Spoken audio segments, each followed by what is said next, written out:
All right, what's up guys? Starting off here in the home garage with the 55 to give a little update at the beginning of this video because I'm sure a lot of you guys are wondering. We've kind of just hit a point where, there's a few things we could probably do. We probably should have already ordered some of the front end suspension stuff to rebuild it, but it's not really a big deal yet since we want to kind of keep this thing as a roller for now. Anyway, I'm already starting to ramble. But it's ready for the wiring harness and engine assembly. So we have everything for the engine and we now have the wiring harness as well. Wiring is not really my forte.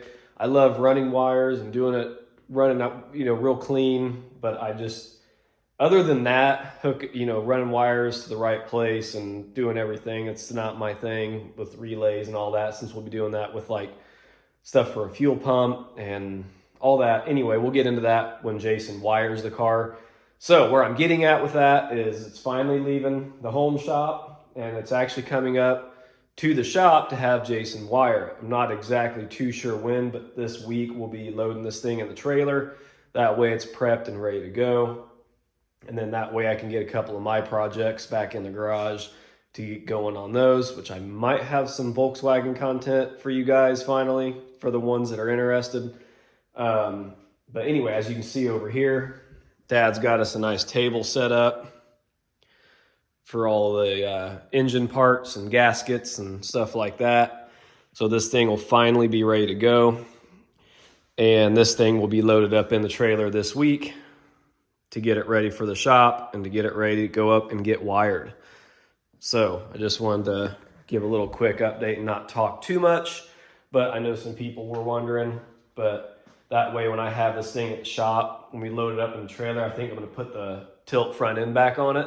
That way I can actually, because with the brackets that were made just to get the front end on it by our buddy that previously kind of put this car together, it has it sitting like perfect. So I'm basically going to use the position he has it sitting to start making my own brackets to actually glass into the front end to make an actual tilt mechanism. So yeah, so I'll probably film a little video on putting the front end back on it and getting it in the trailer, and then, add to it when we get up to the shop. And I should have a video on Dad's GTO at some point as well. I kind of got a lot of different videos going, but not able to finish a lot of them. But anyway, yeah, look forward to some content on this in the near future to get back on it. But anyway, let's get on with this Camaro. Hope you guys enjoy it.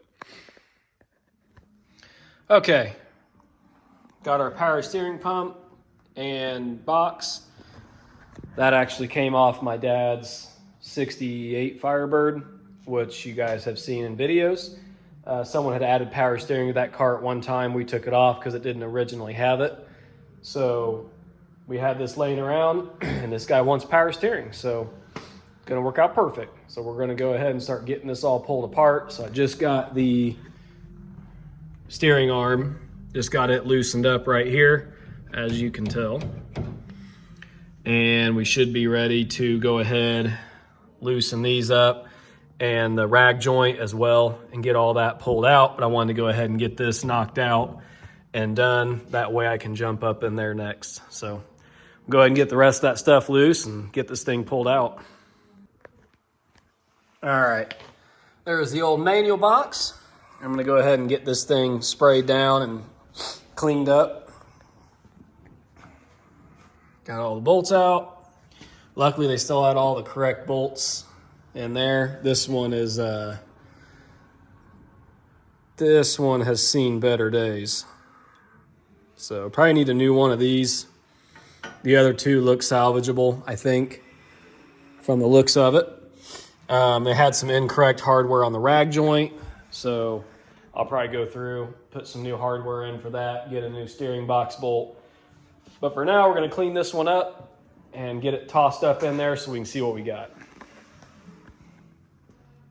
Okay, and we're back. I just had a brain fart. I remember that those are the exact same way after looking at them. It just kind of caught me off guard seeing 4 with, yeah, not gonna lie, I'm a little stupid sometimes, but got some nice strong brake clean. We're gonna kind of give this thing the old batherino.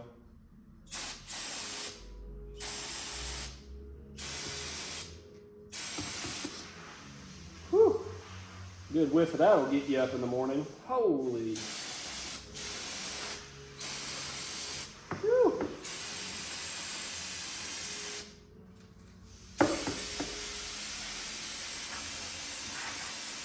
This stuff is quite incredible though.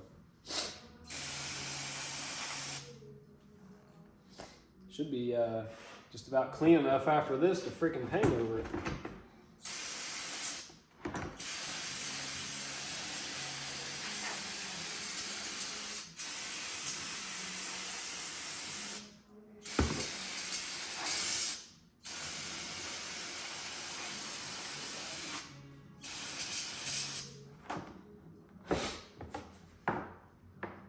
Which is what I would like to do after I give this a bath.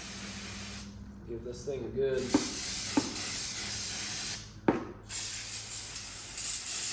wipe down and paint. So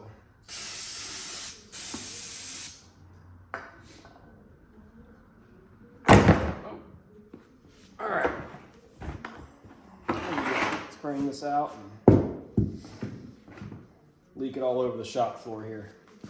Now we'll blow her off, get her cleaned up.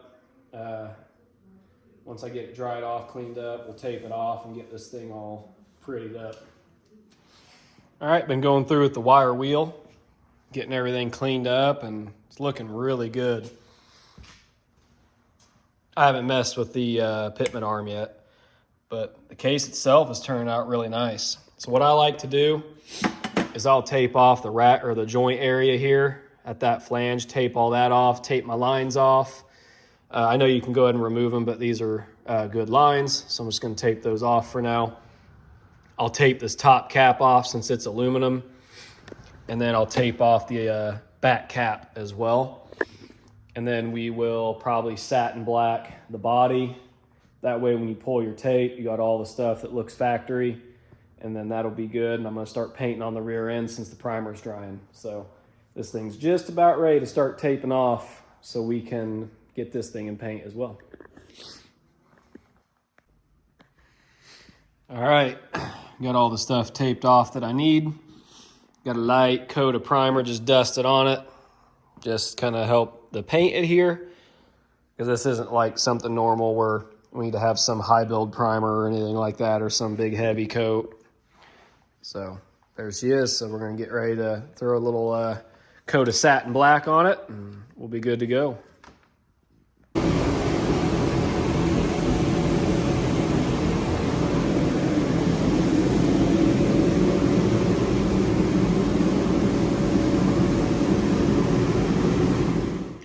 All right, we started off this morning by getting this thing all painted up. The only thing I haven't done is deep inside the spring perch pockets. I'm gonna use the old rattle can for that, just because I can't reach my brushes down in there. But I did sponge brush this just because you can lay it on thicker, more durable, and it kind of self-levels, gives everything a nice smooth look. And it is a semi-gloss. I literally just got done doing it, so it won't be super glossy. It's just obviously in the curing phases, but turned out pretty nice. And then once this thing's lifted up and thrown back in the car, I'll touch up the spots where the stands are at, obviously, but it turned out pretty nice. And then over here on our power steering, it came out real good with the satin finish. So we're gonna go ahead and pull out the tape and get ready to get this thing mounted up in the car.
Mike Flynn.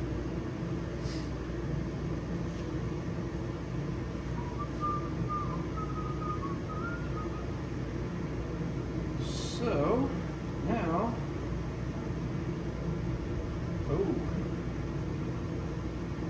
now I think we're going to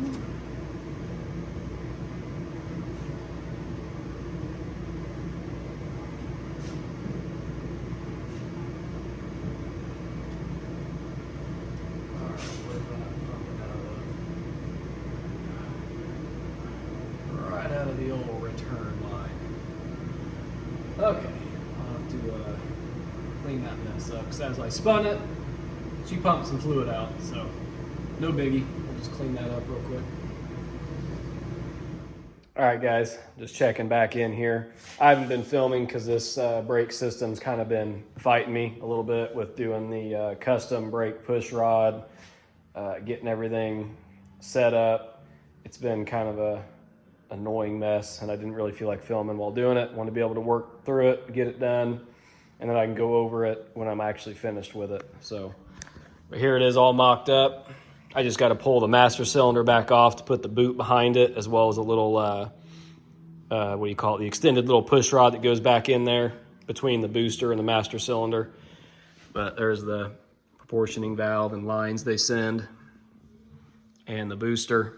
And obviously this is just mock-up. All the wiring is going to get reloomed on this car to make it look nice and whatnot. But so far we're good. I'm going to go ahead and pull that back off, get everything dialed in, and then kind of keep working through from there. And then maybe when the whole brake system's finished up, I'll go over with what I was fighting on this. That way, if you guys are ever doing this and you watch this video, you'll be able to go, okay, I'll go ahead, and that way you can work through it and not have to kind of fight the same fight we were fighting. So anyway, yeah, I'm gonna get back, get this thing dialed in, and then we'll pick back up later. All right, I'm out of brake fluid, so I can't bench bleed the master cylinder yet. I got it all over here ready to go. So we're gonna pick some up at lunch. But as of now, since I don't have any this morning, I've jumped over on the rear end. So I got it just sitting in place right now. I don't even have the new leaf spring pads yet. So I'll slip those in when we get those in. That's why it's not bolted in. It's just kind of sitting there to get it out of my way. But I went ahead, and since I got the rear end sitting in there, I decided to go ahead and start on the rear brakes. So that being said, what I like to do, set everything out, get it organized, see what I have. For some reason, they sent us an extra bracket. These two rear caliper brackets were packaged together, and then this one was just in another box floating around. So I guess we got an extra. Anyway, since all these brackets are bare steel, I mean, they got a little bit of that etch coating on them, but that will rust. So since it's not fully ready for everything yet, I'm going to go ahead and take time to clean all this stuff up, scuff up these brackets, and paint them. Minus these, because those have to be welded on for the rear brakes. Or brake lines, I should say. But everything else, I'm going to go ahead and get scuffed up and tape off any machine surfaces that I need to. Get this stuff painted. That way, when I get the pads in, everything's ready to bolt together. Okay, new morning. And like I said, we're waiting on some stuff still, so I'm moving on to this rear end. Even though I don't have the new pads, I'm going to go ahead and start getting this rear end put together and just, obviously not bolted up. And then when those come in, I can just kind of lift it up, slip them underneath there, and be good to go. So we're going to get this thing up in the air and go over these directions, just be double sure, I'm getting everything correct, and we'll start getting this thing reassembled and on its way to getting the disc brake set up.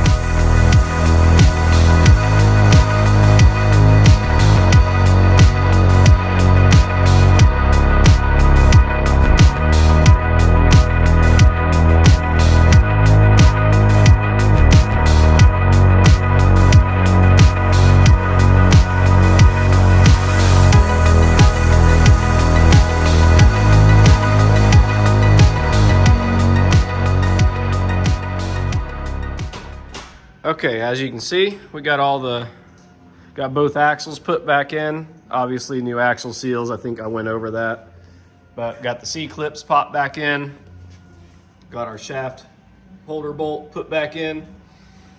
So now we are ready to come over here. I already got the bolts cleaned up, so those are ready. We're going to get our gasket on, which we got over here, with just a nice thin layer of RTV on each side. That way it prevents any leaks. So that's our next step. We'll get that knocked out, get that done. That way it's good to put oil in it, which we won't do just yet. But once that cover's on, we can move on to getting those rear brakes all set up, because I got all those brackets painted. So we'll go ahead and get this knocked out. That way we can start setting these things up. All right, guys, got that thing all sealed up. Now what I did is basically just ran it in with our little 1/4 inch electric ratchet, and right as the bolt stopped, I let off. I did add a little bit of silicone gasket maker on the mating surface and then the outside of the gasket. That way it's sealed on both sides. Just gives it a little bit extra bit of a seal and tacks it up. That way you don't run the risk of having any leaks. That's something I've always done, and it's always seemed to work out. But anyway, we're sitting pretty good. So come tomorrow morning, or I guess maybe even later in the afternoon, because tomorrow's Saturday, so I won't be here. Either later this afternoon or Monday morning, I'll torque those all down. But as for now, we should be ready to go ahead and start mounting brackets on and stuff. All right, made a huge mistake. I'm gonna probably I already edited and spliced some stuff, but you know, I had someone in the shop getting distracted, and I was just kind of reading the directions, going in order. And they tell you to seal this rear end up before ever putting any of these brackets on. So I kind of just, even though I know better, I was just in the zone and started sealing up. I get done, I'm like, well, crap, how am I supposed to put these flange gaskets on with the axles in the way? So I had to yank her back apart. Luckily, nothing's fully sealed and set yet. And now we got our caliper brackets on. So now I can re-seal up the rear end for good, because if I have to use any shims in here, I can just loosen these bolts up and take the bolts out, slip them out, slip the shims in, and be able to go from there. But yeah, I don't know why the directions tell you to seal everything up. Then in the next one, they start telling you to put these brackets on, which you can't get that flange bracket on with the axles in there. So anyway, we'll go ahead and get this thing resealed up real quick and check back in with you guys when I start mounting the rest of the stuff. All right, we got her sealed back up, got our brackets on. So now what we need to do, according to the directions, put the rotors on, caliper on, check the distance between the brake pads, make sure that rotor isn't jammed up against one side or the other. And if it is, we got shims to space the caliper bracket, and then we'll go from there. Hopefully we don't need any shims, so we will see. We'll go ahead and probably set you guys up on a little time lapse, and we'll go from there. All right, guys, just checking in. Kind of had a fight with these rear brakes. All I can say is this rear brake kit we got, do not get it. It is an absolute joke. I mean, with the amount of brake options that are out there for GM 10 bolts, I mean, my gosh, S10s had disc brakes. Not all of them, but you know, plenty of kits out there. This company, why they chose to use what they use is beyond me.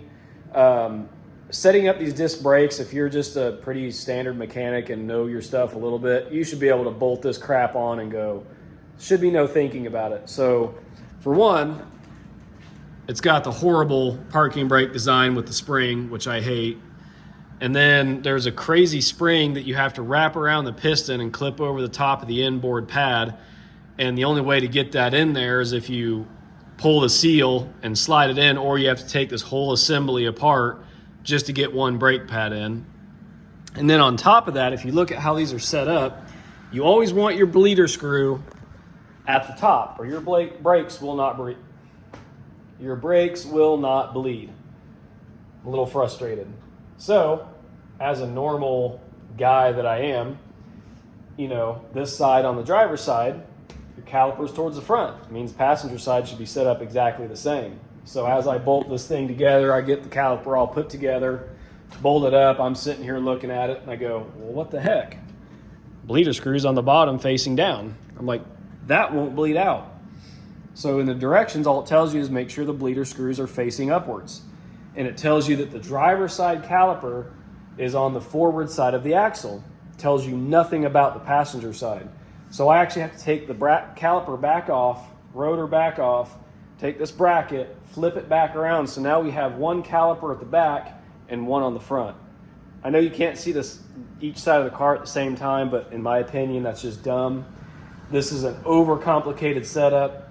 So if you're ever doing just a standard rear brake disc conversion, go with a standard GM conversion or get them off an S10 or something with a 10 bolt that has disc brakes, because this is literally dumb. So I'm going to swap this thing back around, see if we get it set up right, because I am not impressed with this at all. And there's just nothing really in the directions that tell you this. So anyway, I thought that's kind of why you guys haven't seen as much actual work going down. I'm more or less just me showing you, because I've been fighting all this crap and it's just dumb. So once I get this swapped around, I'll check back in and kind of show you what we're working with. All right, here's a little kicker for you guys. So I can't remember if I mentioned this in a previous clip or not, but they sent me 3 caliper brackets. Now, to my knowledge, there's only 2 brakes on the rear. So there was 2 literally sealed in a package together, and then a third one that was just in another box floating around. I'm like, well, why would there be 3? So I put that third extra one aside, take the other 2 out, tape them off real nice, paint them up. And as you can tell, I was in the wrong position. I thought, hey, I'll unbolt it, rotate it 180. Well, none of the bolts line up with the flange. So I'm like, that's weird. And then it clicks. I go, let me go grab this other one. So I go grab the other one, and it mounts up just fine. So the ones they had from their factory packaged were wrong. So then that other one they just threw in there floating around by itself was correct. Yeah, so that being said, now I have to take the time to pop this back off, paint it, and then get it all put back together. So I am not very pleased with this, not happy with it. I'm just literally wasting my time, customers' time. It's just not good. So anyway, we're gonna tape this off, give her the old paint real quick, and get it bolted back up. All right, guys, got that bracket all painted, got everything popped on this side. So looks pretty good. Pretty happy with it overall. I mean, I'm happy with it, but I'm not happy with it. I'm just happy it's done. Not really happy with the kit. I'll make that clear. But there's just a lot better options out there for what we're doing. Thought this would be good, but this is just the most ridiculous conglomerate of junk. I don't know. I don't see why you have such a simplistic design and they had to go and see how complicated they could make it, but it is what it is. It turns really smooth. Everything's really nice. Nothing's, too, didn't need to use any of those spacers, which was nice. Everything laid right together, so I will say that much. Didn't even have to use spacers. That went right together. But overall, I'm not too happy about it or happy with it, but I am happy it's done and it went together and I didn't have to jack with spacers. So it is what it is. Got the braided brake lines on both sides there. And then it has some weld-on tabs. So I got to figure out where I want to mount those tabs on the axle tubes to weld those on and see what I'm going to do brake line wise to mend all this together. I'll take you along for that when I figure out what I'm going to do there. Okay, guys, jumping back on the back brake setup after the weekend, and we got us some brake line out because I'm redoing some of these hard lines and our little weld-on tabs that I showed you. I'm going to figure out where I want those, get a spot cleaned up so I can weld these on. So I'll probably set you up here in just a minute once I figure out what I'm doing. But we have got some more parts. We got our new springs, got our engine gasket set, and the injection unit. So pretty much got everything we need minus a couple things like this splitter's busted.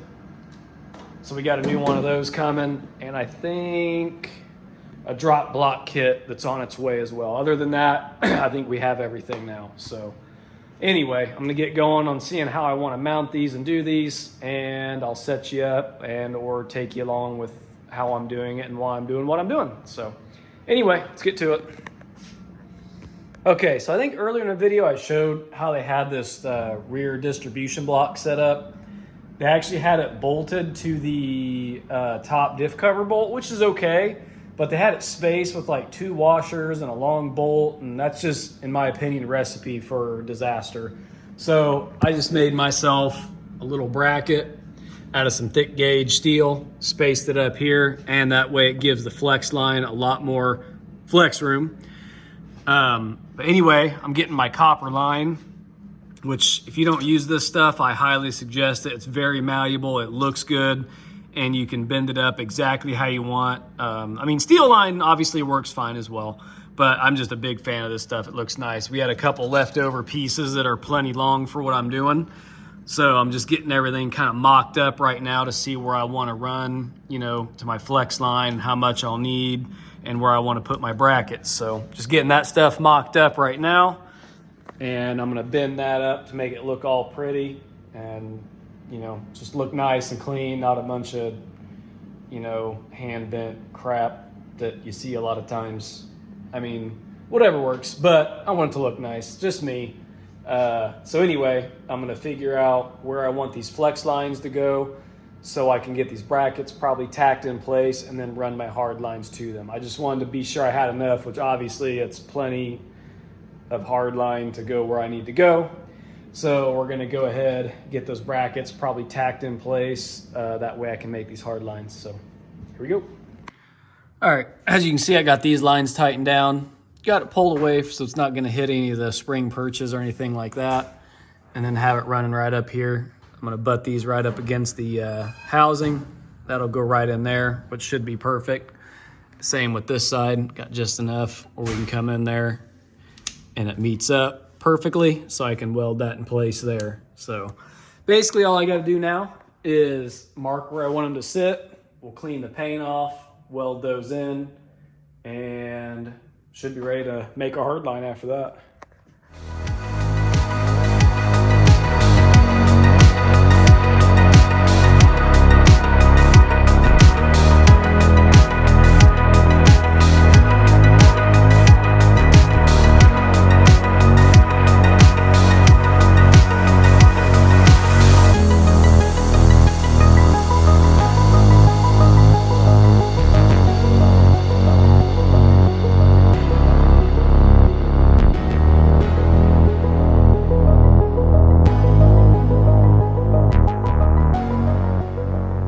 Just got the second side done.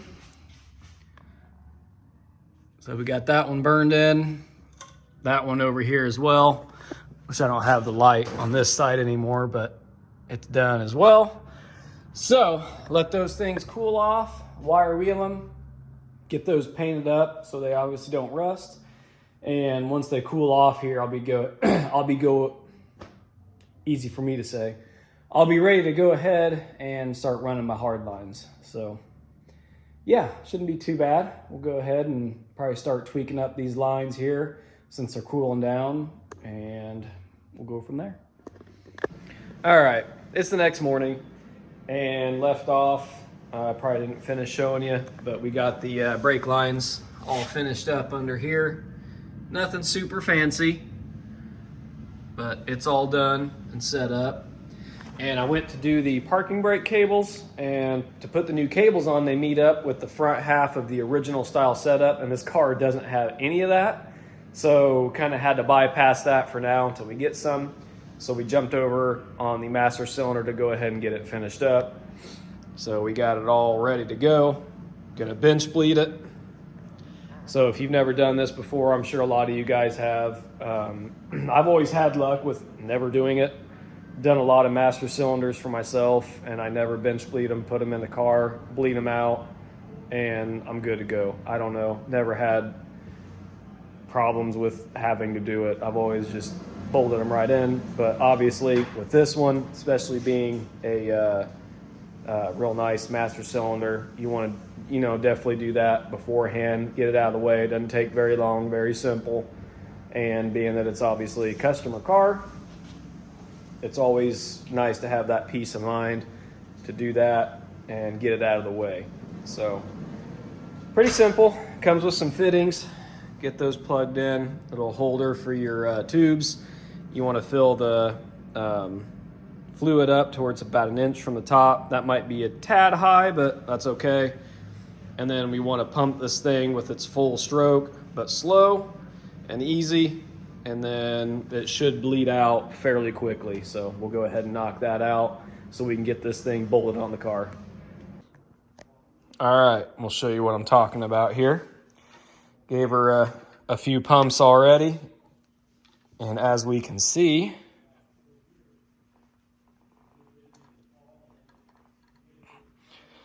all the fluid is clean and clear. So there were no bubbles in there.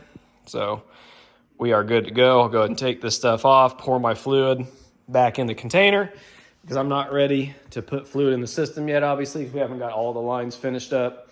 So I'll get this thing, most of that dumped back in there, clean back out, and we'll get this master cylinder bolted on so we can jump on to whatever's next because I don't have everything just yet. So we'll see what we jump into after we bolt this bad boy on. There it is, all mounted up with the proportioning valve. Everything's bolted up. Looks pretty nice. I'll take it. Not gonna complain one bit. So, since I am waiting on a few front end components as well as a few other things, I think I'm gonna jump back over on this fuel tank and get all of this stuff finalized with the fuel line coming off of it. And I can't remember if I got the filler neck piece in, but if I did, we'll go ahead and throw the tank in. If not, I'll probably show you what I accomplished that and we'll end the video there. I haven't checked for that rubber piece just yet, but I will. And if it is, like I said, I'll get it thrown in there and we'll show you and we'll end it off there. But if not, then I'll show you the line set up and we'll call it done. So I'm gonna go through, sift through some parts and see what we got. Okay guys, didn't end up having any of the fittings in this kit because of the kit we ordered didn't come with the little AN fittings that we needed, so we have to order those. So we're not gonna get any further on the fuel tank setup. And also we are waiting on the whole front end kit. Yeah, we still got some parts preventing us from moving forward, but there is still some things I can do in the meantime. But as for this video, I'm gonna go ahead and end it off here for part 3. So hopefully look forward to the next one, getting the engine bay cleaned up, getting the leaf spring pads back in it, you know, getting that front end rebuilt, the new splitter, all that kind of stuff. Heads are gonna be a little bit longer out. Had a couple issues that we didn't foresee, and he's struggling getting parts as well. So it's probably gonna be after, here the end of March, so probably another couple weeks on those. So I figured this was just a good stopping point for this video, and we'll pick up with everything we're finishing in the next one. So hope you guys enjoyed it. Didn't make as much progress as I wanted, but what do you do? It is what it is. We're at the mercy of these parts and the distributors and all that. So anyway, look forward to the next one. Remember to like, comment, and subscribe, and we will see you guys then.